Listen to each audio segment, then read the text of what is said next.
तोते की शाप की वजह से सीताजी को सहना पड़ा था ये कष्ट। एक गर्भवती के शाप के कारण सीताजी को सहना पड़ा था वियोग। सनातन धर्म के ग्रंथों में बताया गया है कि बुरे कर्मों का फल हमेशा बुरा ही मिलता है, चाहे वह इंसान हो या फिर ईश्वर।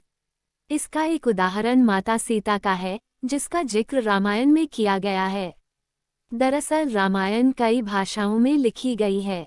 अलग अलग रामायण में कई तरह की दंत कथाएं मिलती हैं, जिनसे कई लोग परिचित नहीं हैं। इस कथा के अनुसार माता सीता को एक तोते का शाप मिला था, जिसकी वजह से उनको भगवान राम से अलग रहना पड़ा। पहले माता सीता को वनवास के दौरान रावण अपहरण कर लेता है और उसका वध करने के बाद माता सीता के साथ भगवान राम की अयोध्या में वापसी होती है। फिर धोबी की वजह से माता सीता को अलग रहना पड़ता है। हम सबके मन में सवाल उठता है कि राम तो भगवान है, फिर वो अपनी पत्नी से अलग क्यों रहे। विवाह पंचमी के अवसर पर आइए जानते हैं इससे जुड़ी एक कहानी के बारे में।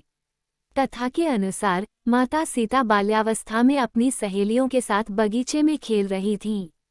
वहीं बगीचे में एक तोता का जोड़ा पेड़ पर बैठा था। तोता का जोड़ा भगवान राम और माता सीता के बारे में बातें कह रहा था। उनकी बातों को सुनकर माता का ध्यान उन पर गया। मादा तोता बोल रही थी कि अयोध्या के राजकुमार राम काफी प्रतापी राजा होंगे। उनसे माता सीता का विवाह होगा। तोते के मुख से भावी पति का नाम सुनकर माता सीता अचंभित हो गईं। उन्हें अपने बारे में और जानने की इच्छा जागृत हुई, इसलिए उन्होंने अपनी सखियों से कहकर दोनों पंछियों को पकड़ लिया। फिर उन दोनों को पुचकारक पूछा कि भविष्य के बारे में इतना ज्ञान कहाँ से प्राप्त हुआ। तब पंछियों ने बताया कि इससे पहले हम महर्षि वाल्मीकि के आश्रम में रहते थे, जहाँ हर रोज राम और सीता के जीवन के बारे में बताया जाता है। इसलिए उनको दोनों के बारे में हर चीज कंठस्थ याद हो गई है। सीताजी के सवालों के जवाब देते रहे तोतों का जोड़ा। सीताजी के सवालों के जवाब देते रहे तोतों का जोड़ा। सीताजी ने पंछियों से कहा कि जिस जानक पुत्री सीता की तुम लोग बात कर रहे हो, वह मैं ही हूँ। मुझे मेरे और राम के बारे में और भी बातें जाननी हैं। तब नर तोता ने कहा कि हे सीता, आपका विवाह अयोध्या के राजा दशरथ के ज्येष्ठ पुत्र राम के साथ आपका विवाह होगा और आपकी जोड़ी तीनों लोकों में सबसे अद्भुत होगी। सीताजी सवाल पूछती रहीं और दोनों तोता जवाब देते रहे। नर तोता ने की माता सीता से विनती। नर तोता ने की माता सीता से विनती। सीताजी ने कहा कि जब तक मेरा विवाह नहीं हो जाता तुम दोनों मेरे साथ राजमहल में रहोगे और तुम वहां सारी सुख सुविधाएं मिलेंगी। सीताजी की बात सुनकर तोता का जोड़ा घबरा गया। तब नर तोता ने कहा, हे जनक पुत्री, हम गगन के पंछी हैं, इसलिए पिंजरे में बंद रहकर हम जीवित नहीं रह पाएंगे। इसलिए हमको आज़ाद कर दीजिए। तोते ने इसके लिए बहुत याचना की। तब सीताजी ने नर तोते को छोड़ दिया, लेकिन मादा तोता को नहीं छोड़ा और कहा कि यह मेरे साथ रहेगी। तोता ने दिया माता सीता को शाप। तोता ने दिया माता सीता को शाप। नर तोता ने कहा कि मेरी पत्नी गर्भवती है, इसलिए ऐसे समय पर उसको जाने दें। हम दोनों एक दूसरे का वियोग सहन नहीं कर सकते, इसलिए आप मेरी पत्नी को जाने दें। लेकिन सीताजी ने उसकी एक न सुनी। इस पर मादा तोता को बहुत गुस्सा आया और शाप दिया कि जिस तरह तुमने गर्भावस्था में मेरे पति से मुझको अलग कर दिया है, वैसे ही गर्भावस्था के दौरान तुमको भी पति वियोग सहना पड़ेगा। इतना कहते ही मादा तोता ने अपने प्राण त्याग दिए। इस तरह हुआ वियोग। मादा तोता के प्राण त्यागने के कुछ समय बाद नर तोता के पत्नी वियोग में प्राण चले गए। इससे माता सीता को बहुत दुख हुआ, लेकिन तब तक बहुत देर हो चुकी थी।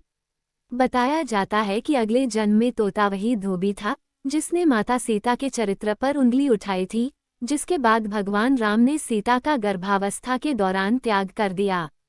तब माता सीता महर्षि वाल्मीकि के आश्रम पहुंची और वहां उन्होंने लवकुश को जन्म दिया। देवी सीता के वियोग की अन्य कथा भी है। देवी सीता के वियोग की अन्य कथा भी है। देवी सीता के वियोग की कथा अन्य पुराणों में ये भी मिलती है कि उनका संबंध देवर्षि नारद से माना जाता है।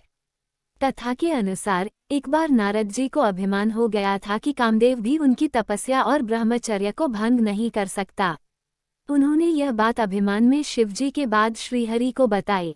तब श्रीहरि ने एक योजना बनाई कि नारद को इस बात का घमंड हो गया है, जो कि सही नहीं है। इसके लिए उन्होंने एक योजना बनाई और माया रची। भगवान विष्णु ने नारद जी के सामने रची माया। भगवान विष्णु ने नारद जी के सामने रची माया। जैसे ही श्रीहरि से प्रणाम करके नारद मुनि आगे बढ़े तब उनको एक भवन दिखाई दिया, जहां राजकुमारी विश्वमोहिनी को देखकर वह मोहित हो गए। ये सब एक माया थी। राजकुमारी का रूप नारद जी का तप भंग कर चुका था और वह राजकुमारी को पाने के लिए भगवान विष्णु के शरण में पहुंचे और कहा कि हे प्रभु, आप मुझे अपना श्रीहरि का सुंदर रूप दे दीजिए। तब भगवान ने कहा कि हे नारद जी, ऐसा न हो कि आप इस रूप को लेकर बाद में पछताएं। दरअसल नारद जी राजकुमारी का रूप देखकर भूल गए थे कि उनका एक रूप वानर का भी है। तब उन्होंने वही रूप नारद जी को दे दिया। नारदी ने भगवान विष्णु को दिया शाप। नारदी ने भगवान विष्णु को दिया शाप। जब नारद जी राजकुमारी के स्वयंवर में पहुंचे तब पूरी सभा बंदर वाले मुख को देखकर हंसने लगी और राजकुमारी ने भी मुख को देखकर वरमाला नहीं पहनाई। तब नारद जी ने सोचा कि आखिर सभी मुझे देखकर हंस क्यों रहे हैं और राजकुमारी ने मुझे माला क्यों नहीं पहनाई। तभी भगवान विष्णु सभा में पधारे और राजकुमारी ने उनको माला पहना दी। तब उन्होंने पानी में अपना मुख देखा और वानर वाला मुख देखकर क्रोधित हो गए और क्रोध में उन्होंने भगवान विष्णु को शाप दे दिया कि जिस तरह से मैं स्त्री के लिए तड़पा हूँ, आप भी पृथ्वी पर स्त्री वियोग का सामना करेंगे। जब माया का प्रभाव खत्म हुआ तो नारद जी को अपनी गलती का एहसास हुआ और उन्होंने क्षमा मांगी। तब भगवान राम और माता सीता को वियोग का सामना करना पड़ा। आशा करते हैं आपको ये जानकारी जरूर पसंद आई होगी। ऐसी ही और कहानियाँ सुनने के लिए हमारे चैनल को जरूर सब्सक्राइब करें और लाइक करना ना भूलें। धन्यवाद।